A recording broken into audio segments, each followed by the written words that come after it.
इस संसार में कोई अमर नहीं रहेगा, कोई रहा भी नहीं और रहेगा भी नहीं। एक न एक दिन जाना है, क्योंकि ये काया कारवी किससे कहते हैं? कच्चा घड़ा होता है। जैसे कुम्हार के घर कच्चा घड़ा हो तो उसमें बूंद पड़े गड़ जाना, बूंद पड़ते ही वो गड़ जाएगा। ऐसे ही ये काल की चोट पड़ेगी तो ये शरीर छूट जाएगा, सब यहीं का यहीं रह जाएगा। और एक न एक दिन जाना, और सबको जाना है। पहले के चले गए, अभी जा रहे हैं जाने वाले, और हमारा भी नंबर आ रहा है। ये नहीं कि हम अमर रहेंगे, एक न एक दिन हमको भी जाना है। गधे ने चाले संकोटि वर्ष जे जीवना तव हो लाभन, चाहे करोड़ों वर्ष भी जी लो तो भी एक न एक दिन जाएगा ये जीव, अमर नहीं रहेगा। तो फिर अमर कौन रहेगा? अमर या तो परमात्मा का नाम है या परमात्मा अमर रहेगा। जो परमात्मा के भगत आज दिन तक उनका नाम चल रहा है। और जो व्यक्ति इस संसार में आकर जितना पसारा करता है उसको उतना ही दुख होता है जाते समय। एक बार 4 व्यक्तियों ने 4 कोठरियां एक सेठ से कमरे किराए लिए। सेठ ने कहा कि भाई किराया तो आप चाहे कुछ मत देना, लेकिन ये कोठरियां जब हम चाहें जब खाली करा सकते हैं, जिस दिन चाहें उस दिन खाली करा सकते हैं। उन व्यक्तियों ने कहा कि ठीक है सेठ जी, आप कहोगे जब खाली कर देंगे। अब धीरे धीरे काम धंधा करने लग गए, कोई क्या करता कोई क्या करता, सब अलग अलग काम करते। एक व्यक्ति ने एक तौलिया कंधे पर रखा तो कमरे में आता, तौलिया बिछाकर सो जाता, हाथ का सराहना लगाया, रात्रि भर सो गया, सुबह उठ के चल दिया, कहीं भी भोजन कर लिया, काम करके शाम को वापस आके सो गया। एक व्यक्ति ने थोड़ा और बसा लिया सामान, किसी ने गैस स्टोव ला दिया, कोई आटा सामान ले आया, पलंग ले आया, सोने बैठने के बिस्तर ले आया, दिन भर काम करता, शाम को आके सो जाता, बड़े आराम की नींद सोता कि बढ़िया पलंग, बढ़िया घास से बिस्तर है। तीसरे व्यक्ति ने विचार किया कि हमें यहाँ एक दिन रहना नहीं, 2 दिन रहना नहीं, बहुत वर्षों तक रहना, पल से पल में क्या हो जाए पता नहीं तकदीर का, लेकिन भरोसा वर्षों का, एक क्षण का पल का भरोसा नहीं, लेकिन वर्षों का भरोसा करते हैं। और उसने पलंग भी बिछा लिए, बिस्तर भी लगा दिए, सामान ले आया, टेप टीवी भी बसा लिए, गाड़ी घोड़े भी बसा लिए। चौथे व्यक्ति ने देखा कि हमें भी बहुत लंबे समय तक रहना, धन कमाना, क्यों न अपना परिवार लाके बसा। उसने पति पत्नी बाल बच्चे सब वहीं लाके बसा दिए। अब सेठ के कोई कार्यक्रम होना था, सेठ ने कहा कि भाई देखो नौकरों, ये कोठरियां खाली करानी पड़ेगी। तो जिसके ज्यादा पसारा था वो कहा सेठ जी ऐसे नहीं हो सकता है कि हम आज के आज खाली कर दें। नहीं भाई, हमने वादा किया था कि जिस दिन हम चाहेंगे उसी समय, उसी दिन, उसी समय खाली करनी होगी। बोले कि नहीं सेठ जी, हम नहीं करेंगे, हमारे बाल बच्चे हैं, परिवार है, साधन है, हम कहाँ ले जाएं एक दिन में। दूसरे ने जो थोड़ा कम बसाया उसने कहा कि भाई हमें थोड़ी मोहलत दे दो, 2-4 महीने की, महीने 2 महीने की, फिर खाली कर देंगे। तीसरे ने कहा कि 1-2 दिन की मोहलत दे दो। और जो चौथे ने वो तौलिया बिछा कर रखता था, उसने कहा कि ये तौलिया उठाया, लो सेठ जी आपकी कोठरी। तो सजनों, यही हमारी स्थिति है। ये काल कोठरी में, काल की कोठरी में हम आए हैं, इस मृत्यु लोक में आए हैं। जब हमारी डोली उठाई जाएगी उस दिन काल ये नहीं देखेगा कि तुम्हारा कोई बाकी है कि लेना है कि देना है, कोई मकान पे हो कि घर पे हो कि दुकान पे हो कि देश में हो कि विदेश में हो, कहाँ हो, ये नहीं देखेगा। वो तो ये कोठरी खाली करा लेगा। जब तेरी डोली निकाली जाएगी, बिन मुहूर्त के उठा ली जाएगी, बिन मुहूर्त के उठा ली जाएगी। जब मेरी डोली निकाली जाएगी, जब तेरी डोली निकाली जाएगी। बिन मोहरत के उठा ली जाएगी, बिन मोहरत के उठा ली जाएगी, जब तेरी डोली निकाली आएगी।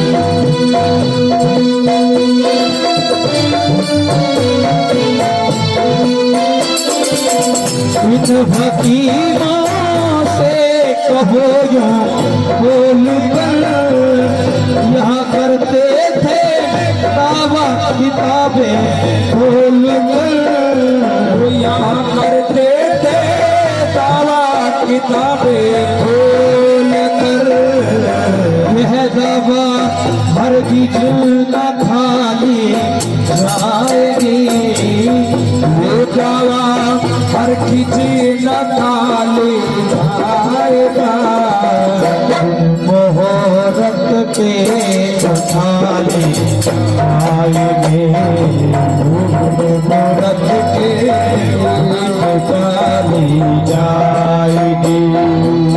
क्यों गुलों पर हो रही बुलबुल निसार, क्यों गुलों पर हो रही बुलबुल निसार,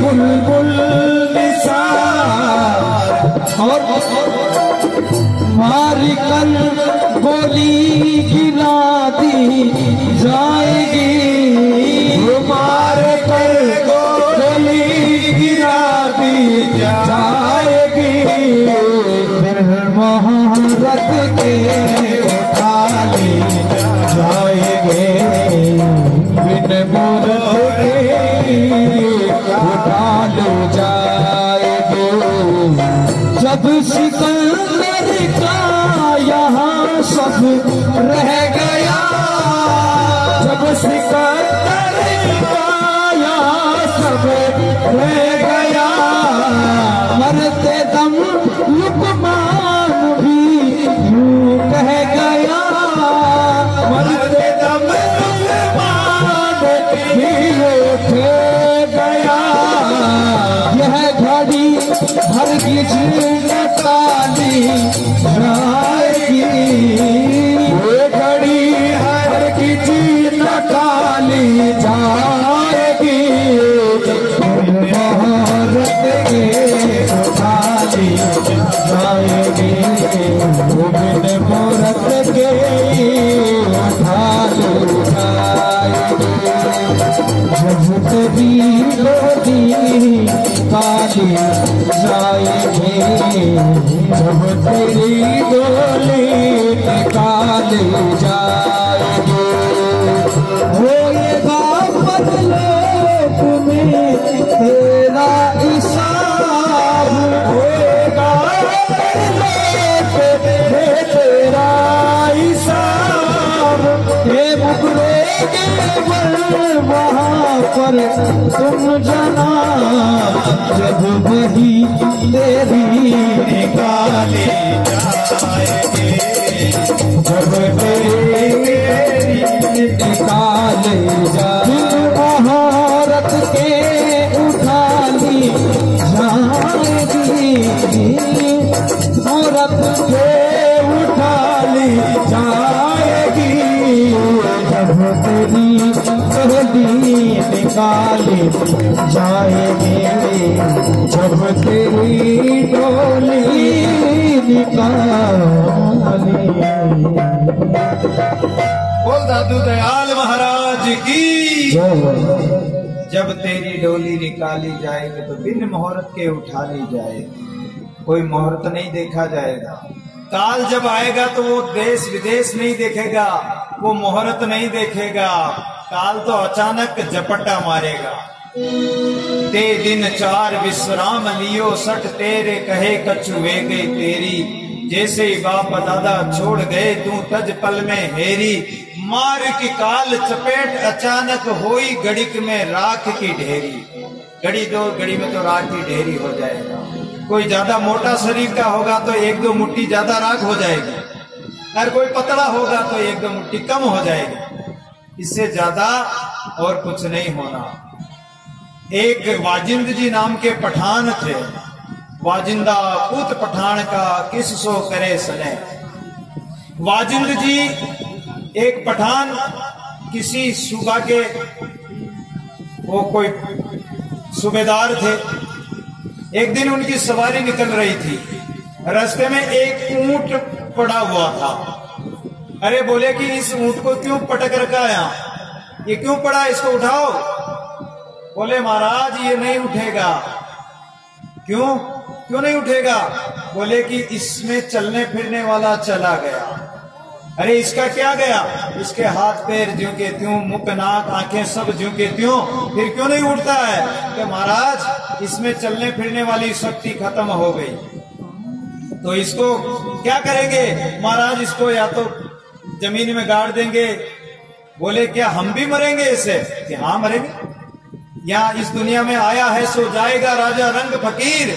एक सिंहासन चढ़ चले और एक बंदे काल की जंजीर कोटड़ियों में बंद कर काल की वो जेल जो है ना हथकड़ियों में बंद के जाएगा।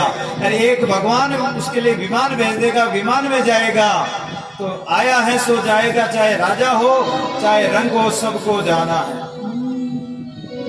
और वाजिंद जी को ज्ञान हो गया। वाजिंद जी आमेर में आकर दादू जी महाराज के शिष्य बन गए। एक छोटा सा पद कबीरदास जी। ये दुनिया दर्शन का है मेला,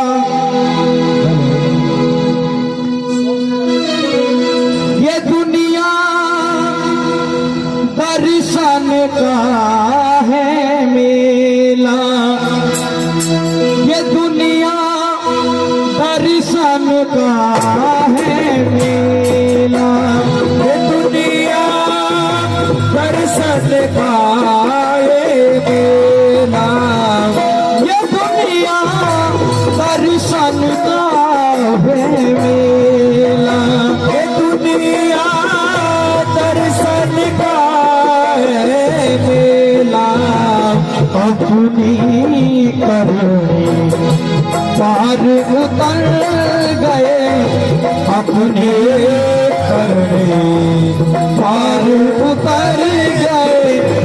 गुरु हो चाहे चेला, दुनिया दर्शन का है मेला, दुनिया दर्शन का है मेला, ये दुनिया दर्शन का है मेला।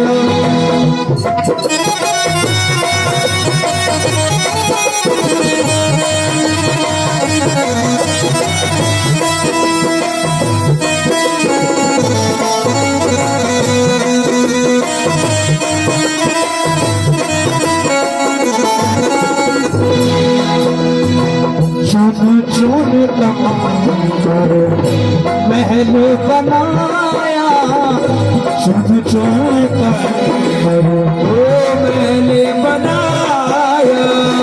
लोग कहे घर मेरा, लोग कहे घर मेरा, नहीं घर मेरा, नहीं घर तेरा, ना घर तेरा, ना घर तेरा। ये चिड़िया रे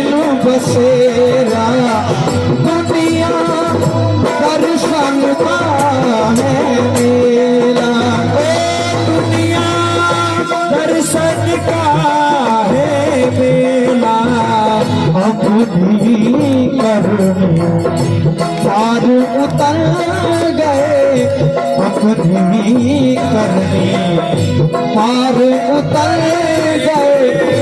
गुरु करो या चेला, ये दुनिया मतलब का खेला। दुनिया दर्शन का है मेरा।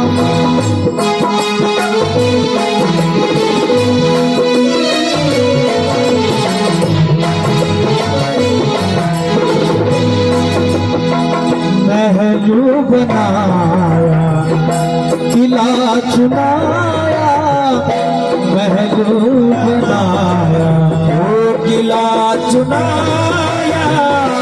खेलन को सब खेला, खेलन को सब खेला। सजने की जब बेला आई, सजने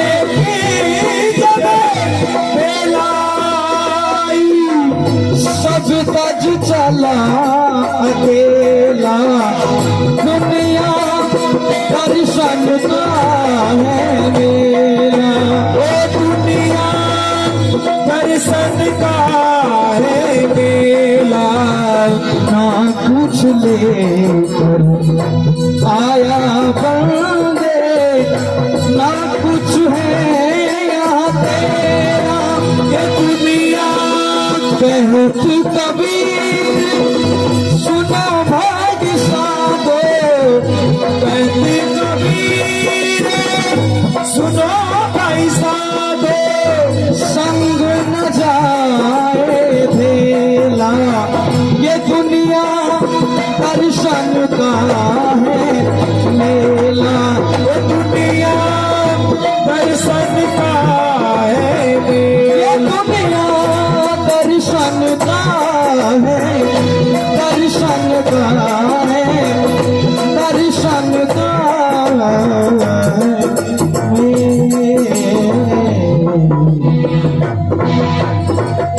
बोलो दादू दयाल महाराज की जय हो। ये दुनिया सब चला चली का खेला, दर्शन 2 दिन का दर्शन मेला। ये दुनिया ऐसी है, कोई आज गया कोई काल गया, कोई जाने को तैयार खड़ा।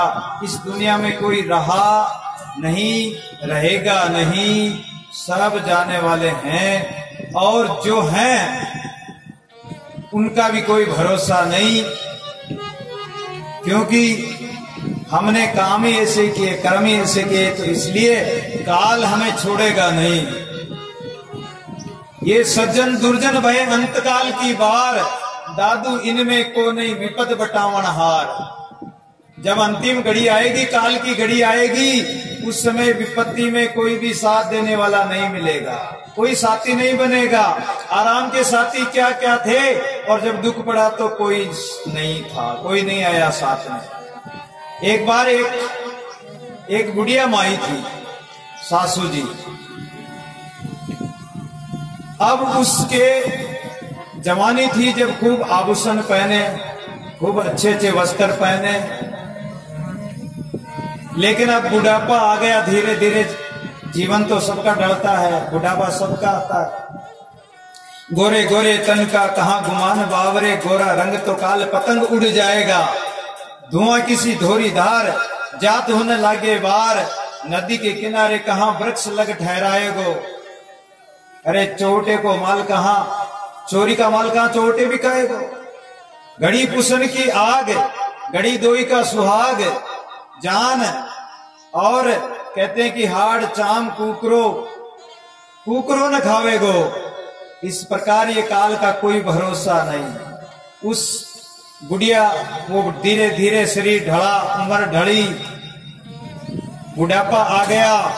उस माई ने देखा कि अब मैं बूढ़ी हो गई हूं, अब ये गहने आभूषण वस्त्र, अच्छे वस्त्र मुझे अच्छे नहीं लगते हैं। अब ये गहने, मेरे 4 बहुएं हैं तो 4 बहुओं को मैं बांट दूं। मन में ऐसा विचार किया कि अब मेरा बुढ़ापा है, अब मुझे श्रृंगार वगैरह शोभा नहीं देता, बहुओं को दे दूं।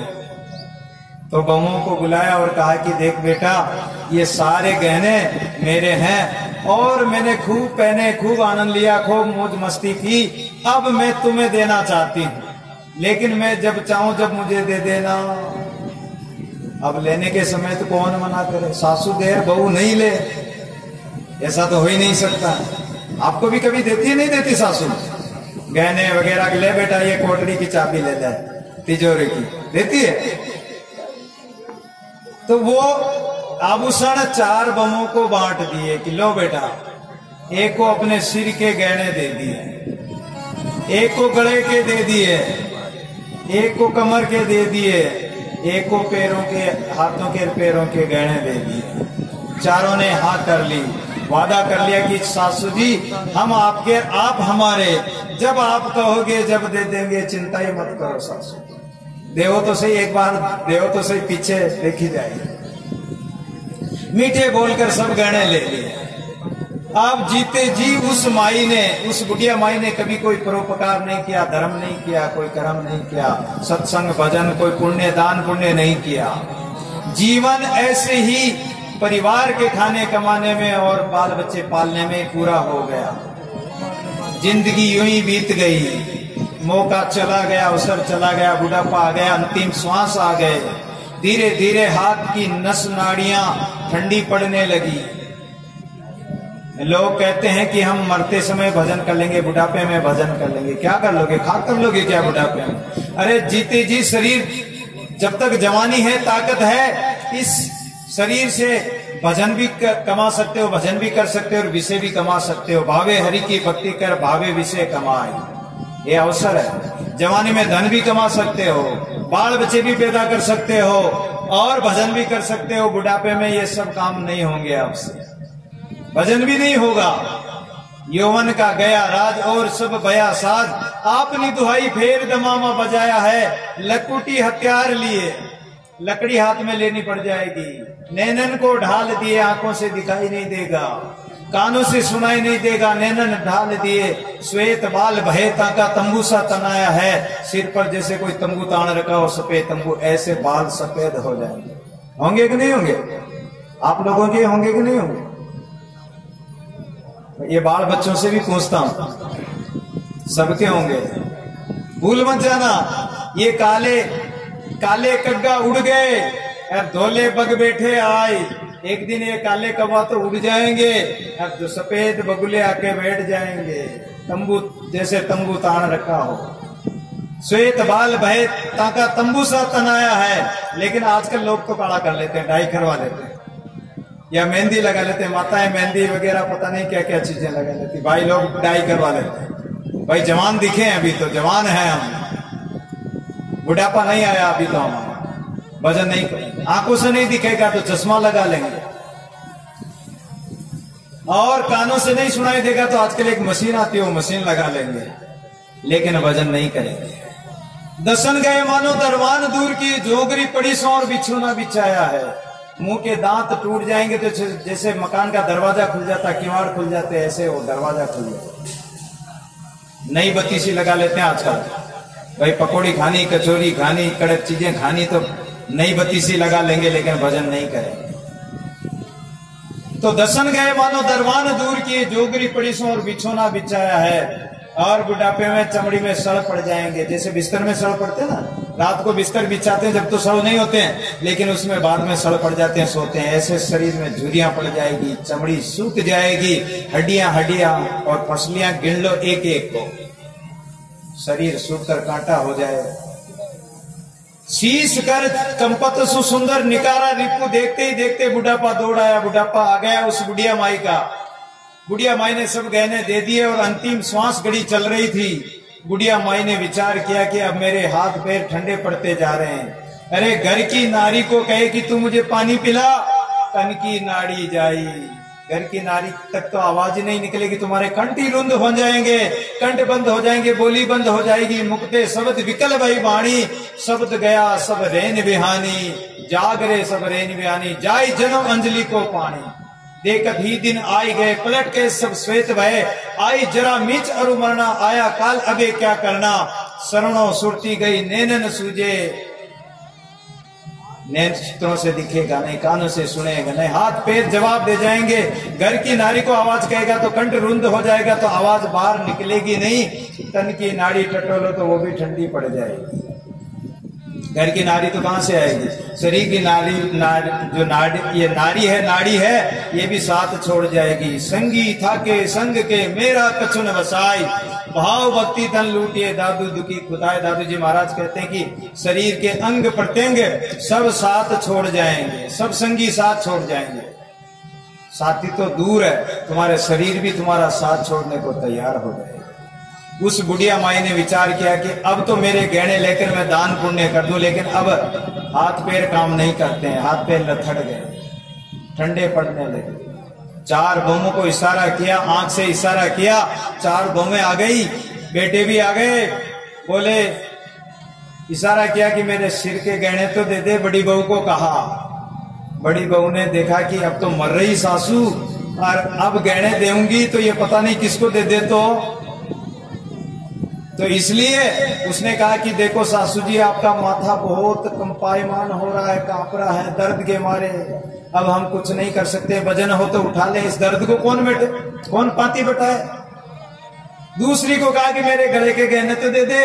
तो उसने कहा कि सासू जी, आपका गला अब बंद हो गया, आपकी बोली बंद हो गई, अब कुछ नहीं कर सकते हैं। बेटे ने कहा कि मेरी माँ ने क्या कहा? तो उस सासू ने ये कहा कि मेरा गला बंद हो गया, पर सच्ची बात नहीं बताई, पति को सच्ची बात नहीं। तीसरी को कमर के गहने, हाथ पैरों के चोटी को कहा, तो उसने भी ऐसा ही जवाब दिया कि आपके हाथ पैर ठंडे हो गए, राम नाम सत्य है, ठेठ गया गत है। अब तो सासू जी, अब तो ठेठ गया ही गत होली, अब गहने वने अब कुछ नहीं। लेते समय तो सज्जन बन गए, और जब देने का समय आया तो वो दुर्जन हो गए। तो इसी प्रकार हमारे संसारी प्राणी का जो हम मोह करते हैं, हम सोचते हैं कि हमारे साथी हैं। मेरी घर माई तेरे जानत सनई, मेरे तारा सुत वित्त तेरे खोस खोस खाएंगे। और हूँ कुटुंब लोक लूटे, और चौ और ही ते मीठी मीठी बातें कही तो सु लिपटाएंगे।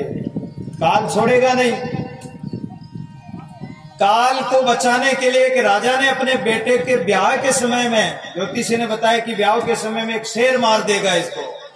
तो चारों तरफ चौकियां लगा दी, सेना लगा दी, कोट लगा दिए, हाथी घोड़े की सेना लगा दी, पैदल सेना लगा दी, हाथ में तलवार तीर भाले ढाल लिए हुए सैनिक सिपाही लगा दिए।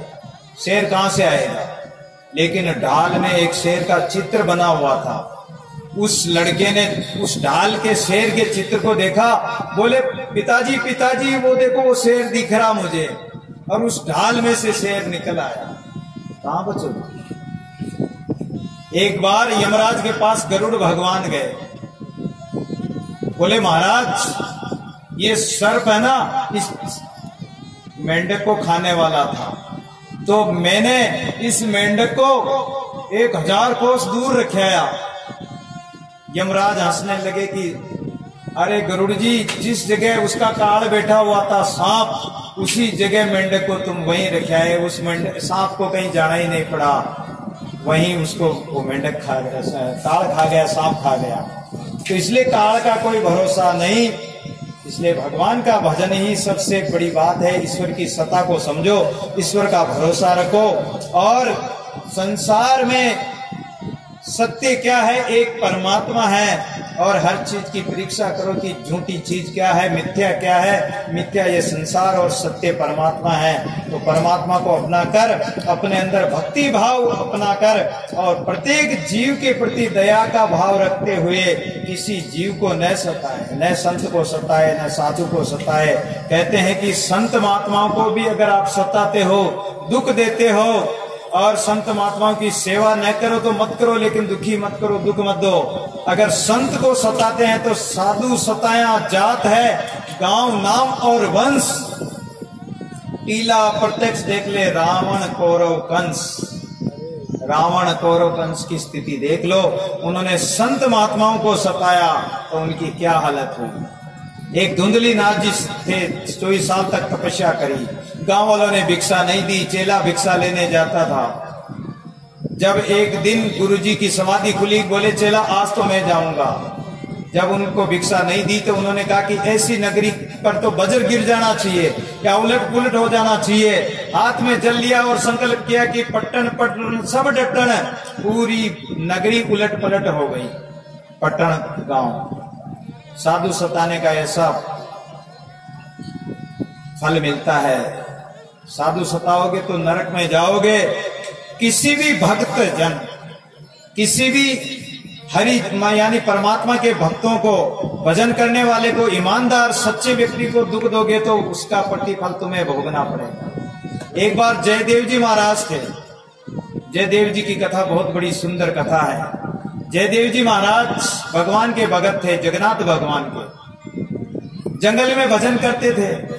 किसी पेड़ के नीचे, जैसे पीपड़ी है तो पीपड़ी के नीचे नहीं बैठना, नीमड़ी है तो नीमड़ी के नीचे नहीं बैठना, बोड़ी है तो बोड़ी के नीचे नहीं बैठना। कारण वो स्त्रीलिंग, स्त्रीवाचक नाम होने से वो उसके नीचे भी नहीं बैठते थे। और एक पेड़ के नीचे एक रात रहना, कैसा अद्भुत नियम था उनका। दूसरी रात दूसरे पेड़ के नीचे रहना, ऐसे त्यागी महापुरुष थे। एक दिन एक ब्राह्मण की कन्या थी, तो वो कन्या का विवाह करने के लिए विचार किया कि मेरी कन्या का विवाह किससे करूं। तो वो उसको ऐसा कोई व्यक्ति मिला नहीं भक्तिमान, तो वो जगन्नाथ भगवान के मंदिर में अपनी कन्या को ले गया और भगवान से प्रार्थना करी कि हे जगन्नाथ भगवान, मेरी ये कन्या है विवाह लायक हो गई, मुझे ऐसा हरि भक्त कोई मिला नहीं जो मेरी कन्या का भी कल्याण कर दे और अपना भी कल्याण करे। ऐसे भगत को मैं मेरी बेटी देना चाहता था, लेकिन ऐसा कोई मिला नहीं। इसलिए मैंने सोचा कि आप सर्वगुण संपन्न भगवान, आप स्वयं मेरी बेटी का कल्याण कर देंगे। इसलिए मैं आपके 16,108 रानियां तो पहले है ही, और एक और स्वीकार कर लो। ब्राह्मण कन्या को लेकर भगवान से प्रार्थना कर। भगवान ने कहा कि अरे ब्राह्मण देवता, तेरी मति तो नहीं मारी गई, मेरे 16,108 तो पहले ही है। बोले भगवान मुझे कुछ पता नहीं, एक और रख लो, 108 की जगह 109 हो जाएगी। भगवान ने कहा कि ऐसा कर, मैं एक भगत बता देता हूं। बोला बता दो। तो जंगल में एक किंदुविला नाम का जंगल है, उस गांव के जंगल में एक जयदेव नाम का एक त्यागी महापुरुष रहता, उसको दिया। अब जो ऐसे स्त्रीवाचक वृक्ष के नीचे, पेड़ के नीचे नहीं बैठे, उसकी छाया में नहीं बैठे, भगवान ने उसके पास भेज दिया। वो लेकर गया, ढूंढते ढूंढते मिल गए। बोले महाराज मेरी कन्या को स्वीकार करो। बोले अरे ब्राह्मण देवता तू पागल तो नहीं हो गया? अरे मैं बोड़ी, पीपड़ी, नीमड़ी, स्त्रीवाचक वृक्ष के नीचे नहीं रहता हूं और तू अपनी कन्या मुझे देना चाहता। बोले महाराज मैं कुछ नहीं जानता हूं, भगवान की आज्ञा। और बेटी को कह दिया कि बेटी मैंने तो इसको दे दिया, अब तू जाने तेरा काम जाने। और वो तो छोड़ के आ गया। भगवान जगन्नाथ को जाकर कहा कि उन्होंने तो मना कर दिया महाराज, लेकिन बेटी को तो मैं छोड़ के आ गया, अब क्या करूं आप बताओ। कि तू तो तेरे घर जा, मैं संभाल लूंगा। भगवान ने ऐसी लीला करी कि जयदेव जी की मन की वृत्ति को घुमाया और कहा कि अगर कोई जंगल में शेर, चीता जानवर, हिंसक जानवर अगर इसको खा गए तो इसलिए एक झोंपड़ी बांध लो और इसको रखो। अब क्या करो, ब्राह्मण तो आया नहीं, भगवान की आज्ञा, अब क्या किया जाए। उनको कोई सांसारिक कामना तो थी नहीं। अब एक दिन वो किसी राजा के वहां गए और वो एक किताब लिखते थे, एक ग्रंथ लिखा उन्होंने, गीत गोविंद। नाम सुना होगा आपने, गीत गोविंद। गीत गोविंद लिखा तो गीत गोविंद में 12 अध्याय लिख दिए उन्होंने। अब 12 अध्याय में लिखते लिखते एक जगह ऐसा प्रसंग आ गया, भगवान कृष्ण और राधा कृष्ण की लीला का प्रसंग, कि कुंज में भगवान लेटे हुए हैं और राधा रानी के चरण भगवान के वक्ष तल पर, हृदय पर रखे हुए हैं। अब इस बात को जयदेव जी लिखना नहीं चाह रहे थे कि राधा रानी के चरण भगवान के छाती पर, वक्ष तल पर, हृदय पर, ये लिखना नहीं चाह रहे थे। तो दिमाग काम नहीं कर रहा था और वही तुक बैठती है, वही कविता बनती है। गंगा स्नान करने चले गए कि बाद में आकर और सोचेंगे, फिर कुछ लिखेंगे। इतने में तो भगवान उस जयदेव जी का रूप बनाया और वो तुक नहीं लिखना चाह रहे थे, वो कविता लिख के चले गए। भगवान वापस आकर देखा तो बोले कि किसने लिखा? कि आप ही तो लिख के गए। कि मैं तो आया ही नहीं। अरे तो फिर तो भगवान स्वयं लिख गए। ऐसी वो गीत गोविंद थी।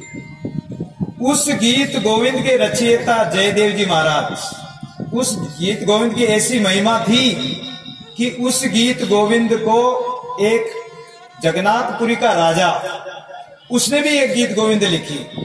ब्राह्मणों को कहा कि मेरी गीत गोविंद को प्रसिद्ध करो। ब्राह्मणों ने कहा महाराज जयदेव जी की गीत गोविंद के सामने आपकी कुछ भी नहीं, लेकिन राजा को कैसे कहे? बोले इसका प्रचार प्रसार करो।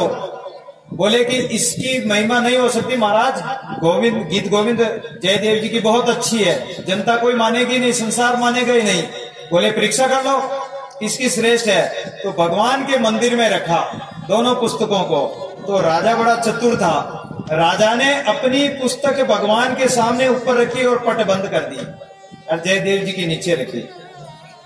तो जयदेव जी की पुस्तक को तो भगवान ने गले से लगा लिया उठाकर, और राजा की पुस्तक को नीचे फेंक दिया।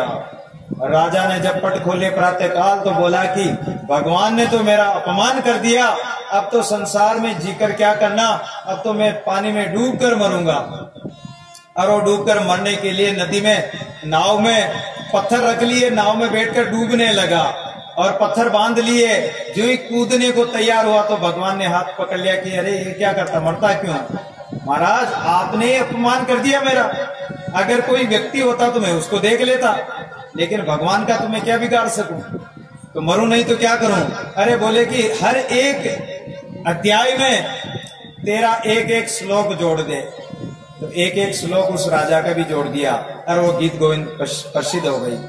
अब उस गीत गोविंद को एक मालिन की लड़की, सैनी होते ना सैनी, मालिक, तो वो मालिन की लड़की उस गीत गोविंद के श्लोक को याद करके बेंगनों की क्यारी में गा रही थी। देखो भगतों की वाणी इतनी महान होती है कि भगवान स्वयं उस वाणी को सुनते हैं। साईं सुने सब लोक में दादू एवं अधिकार, जिनकी वाणी जन मन मोहे, ऐसी दयाल की वाणी, ऐसे संतों की वाणी। तो उस वाणी को सुनने के लिए भगवान जगन्नाथ स्वयं उनके पीछे पीछे गए बेंगनों की क्यारी में। अब बेंगनों के कांटे होते आपको पता ही है। तो भगवान को आज ही पंडे पुजारियों ने कोई नई पोशाक लेके आया, बहुत झीणी ऐसी सुंदर पोशाक, रेशमी पोशाक लेके आया और वो भगवान को पोशाक धारण कराई। और वो बेंगनों की क्यारी में गए तो पूरी पोशाक चीर हो गई, पूरी पोशाक फट गई, लीर हो गई बेंगनों में उलझ कर। इधर जो ही भगवान के मंदिर में पंडे पुजारियों ने पट खोले तो भगवान की पोशाक फटी हुई, भगवान के बेंगनों के कांटे लगे हुए, कहीं जगह खून भी चमक रहा। अरे बोले वाह भगवान, आज ये वस्त्र फड़ाने के लिए कहां गए हो? किस भगत के पास गए जो तुम्हारे वस्त्र ही फाड़ दिए? अरे बोले कि मेरी एक भगत है, एक मालिन की लड़की है, वो गीत गोविंद को बेंगनों की क्यारी में गा रही थी, मुझे सुनने का बड़ा आनंद आया तो मैं सुनने चला गया, वाणी सुनने चला गया, इसलिए बेंगनों के कांटों से वस्त्र फाड़ गए। वाह भगवान, ऐसे रोज पढ़ाओगे तो रोज ही नए लाएंगे क्या आपके लिए?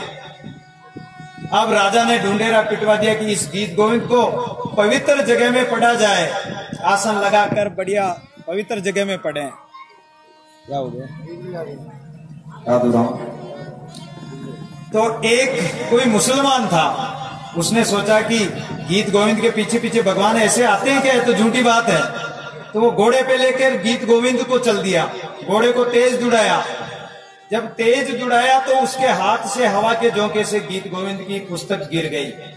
भगवान स्वयं पीछे से आकर घोड़े पे सवार थे और अपने हाथ से उठाकर कहा कि ले पढ़, मैं पीछे पीछे आ रहा हूं, सुन रहा हूं गीत गोविंद को। ऐसी गीत गोविंद जयदेव जी एक बार किसी राजा के दरबार में गए, राजा ने कुछ मोहरें दी, चोर मिल गए जंगल में, बोले कि महात्मा तेरे पास जो कुछ है वो निकाल दे, नहीं तो मारेंगे।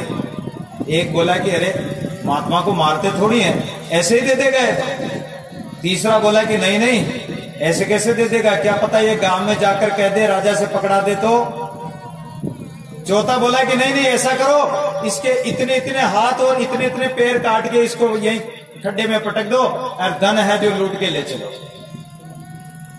उन्होंने वैसा ही किया। इतने इतने हाथ काट दिए जयदेव जी के, और इतने इतने पैर काट दिए, और एक खड्डे में पटक के पैसा वैसा लूट के चले गए। उस देश का राजा घोड़े पर सवार होके आया और वो राम राम की आवाज सुनी खड्डे में से, उनको बाहर निकाला, अपने राज में ले गया, सेवा करी। स्वामी जी ने, जयदेव जी ने कहा कि भाई मैं तो जबर हूं कि संतों की सेवा होती रहे, संतों के लिए खजाना खोल दो, भोजन भंडार अन्न क्षेत्र चला दो। तो बोले कि ठीक है महाराज। तो उन चोरों ने देखा कि अरे इस देश का राजा बड़ा धर्मात्मा है और संतों की अच्छी सेवा करता, तो वो संत का रूप बनाकर वो चारों चोर वहां चले गए।